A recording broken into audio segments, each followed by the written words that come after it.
जय हिंद, राम राम, जय हिंद। मेरा नाम तपन महापात्रा। मैं जिंदगी में जब छोटा था, जब एक बचपन जो लाइफ था लाइफ का, उस लाइफ के दौरान मैं और 10 बच्चे का जैसे मैंने भी लाइफ में बहुत सपना देखता था। जो मैंने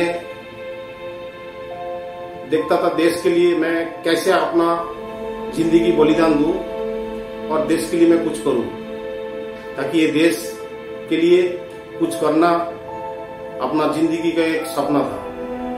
लेकिन ये सपना मेरा सफल हुआ।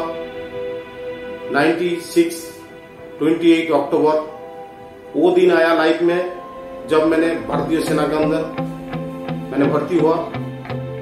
और जिस भर्ती होने के बाद मैं 5 मैक 14 ग्वालियर के अंदर मैंने नौकरी किया। और मैंने 96 से जब फौज में जब भर्ती हुआ, उस समय से लेके एक लंबी दूरी मैंने पार किया। 24 साल मैंने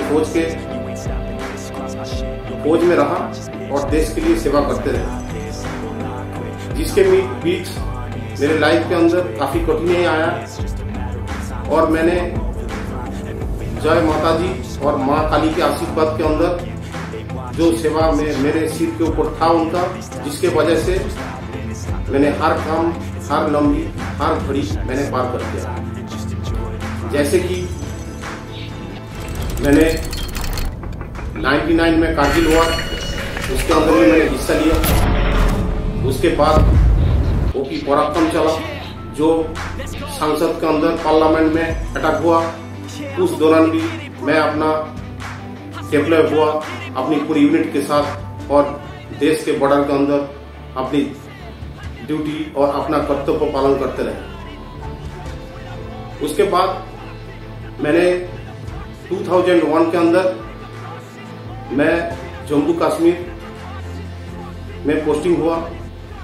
12 राष्ट्रीय राइफल्स के अंदर मैंने अपना ड्यूटी निभाने के लिए गया था।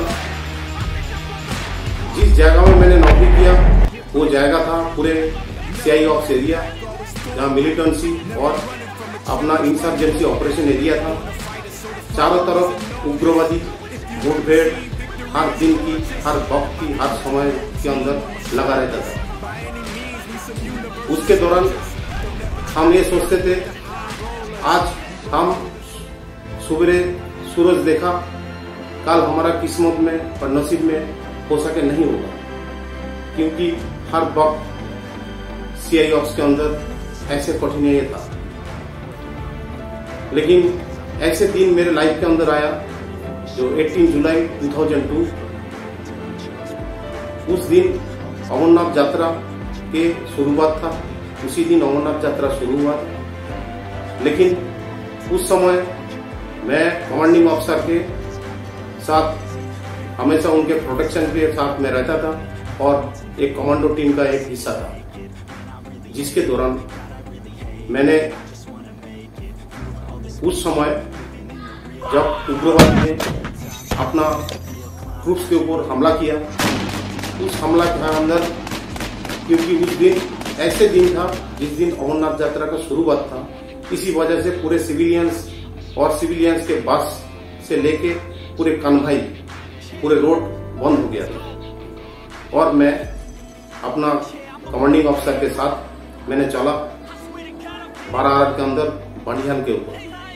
जिस बनिहाल के अंदर एक 3 मंजिल का इमारत था, लेकिन वो इमारत एक शॉपिंग कॉम्प्लेक्स था। उस शॉपिंग कॉम्प्लेक्स को इमारत से फायर आया था और उसके बाद उन्होंने हाइडआउट के अंदर अपना छुप गया था उन लोग। लेकिन हम लोगों ने उसके बिल्डिंग के अंदर काफी सर्च ऑपरेशन बाहर से किया, लेकिन अंदर जाने के लिए इसीलिए नहीं गया ताकि अंदर की प्लानिंग हमें पता नहीं था। जब हमें प्लानिंग के लिए पता करने के लिए गया, तब कमांडिंग ऑफिसर महोदय मुझे बताया उस बिल्डिंग के प्लानिंग लाने के लिए। उसके बाद मैंने बिल्डिंग के अंदर घुसने के बाद जैसे घुसा मैंने देखा पूरे बिल्डिंग अंदर है। क्यों? वो अंडरग्राउंड वाला रूम था। लेकिन उसके बाद जैसे सामने मेरे साथ जैसे जो और एक मेरे साथ साथी जो कैप्टन अतुल सोमराई साहब ने मेरे साथ ही अंदर आया था। उन्होंने घुसने के बाद ही जैसे उन्होंने घुसा 1 मिनट भी टाइम नहीं लगा, उसके कंधे में इस जगह में शोल्डर के अंदर एक गोली लगा। हम लोग जो बुलेट प्रूफ पहनते उस बुलेट प्रूफ के अंदर फ्रंट साइड और बैक साइड और ये हेड के अंदर बुलेट प्रूफ में कोई भी गोली आता है तो गोली नहीं लगेगा उसको मरने का चांस 99% नहीं होता है। लेकिन इस जगह में बुलेट प्रूफ के अंदर कोई बुलेट प्रूफ के अंदर जो लोहे का जो पर्दा होता है इसके अंदर नहीं रहता है, तो इसी में गोली लगा उनको और गोली अपने बॉडी के अंदर गया और साहब वहीं पर ही अपना दम तोड़ दिया। लेकिन जैसे ही साहब को जो गोली मारा था उसका जो गोली का जो चिंगारी है वो मेरे बिल्कुल सामने, मुश्किल से 1 मीटर भी दूरी नहीं है, लेकिन उसका जो चिंगारी का जो फ्लाशिंग है वो मैंने जैसे देखा, मैं उसी समय अपना मैगजीन के 30 राउंड उन्हीं के ऊपर उतार दिया। हो सके मेरा लाइफ में वो एक बड़ा गलती था, ताकि मैंने उस बंदे के ऊपर, उस उग्रवादी के ऊपर मैंने पूरे राउंड उतार दिया था। लेकिन उसके बाद मैंने मेरे जो 2 और जो कमरे हैं, जिस कमरे से जो मिलिटेंट्स का जो फायर आया मेरे पैर के अंदर, उस समय 9 गोलियां लग गया था। लेकिन मुझे ये नहीं पता लगा जो मेरे पैर में गोली लगा। क्यों? गोली लगने के टाइम आम आदमी हम लोगों को नहीं पता लगता जो गोली लगा बोलते, क्यों? ब्लड गर्म रहता है। लेकिन उसके बाद मैं उसी समय हम लोगों का साथ जो AK-56 मेरे पास था उसमें 2 मैगजीन लगा रहता है। एक मैगजीन को मैं उतार के दूसरा मैगजीन में जैसे ही मैंने चढ़ाया और उसके बाद मैंने जो मेरे पैर में जिस उग्रवादी ने गोली मारा था मैंने उनके तरफ अपना राइफल, अपना जो हथियार है उसका बैरल मैं उनके तरफ किया और मैंने 3 राउंड मैंने उनके ऊपर फायर किया। तो उसके बाद ही उनके उधर से और फायर नहीं आया, लेकिन उसके साथ और भी एक मिलिटेंट्स था, उनका 1 राउंड मेरे बाएं हाथ में गोली लगा था। लेकिन बाएं हाथ में जैसे मेरे को गोली लगा मेरा अपना AK-56 जमीन पे गिर गया।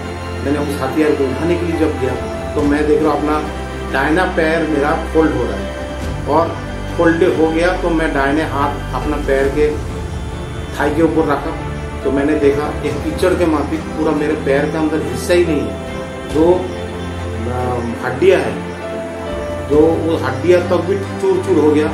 मैंने उसी समय मेरे हथियार को मैं नहीं उठा पाया क्योंकि मेरा पैर पूरा फोल्ड हो गया, मेरा पैर उसके अंदर से पूरा आउट हो गया।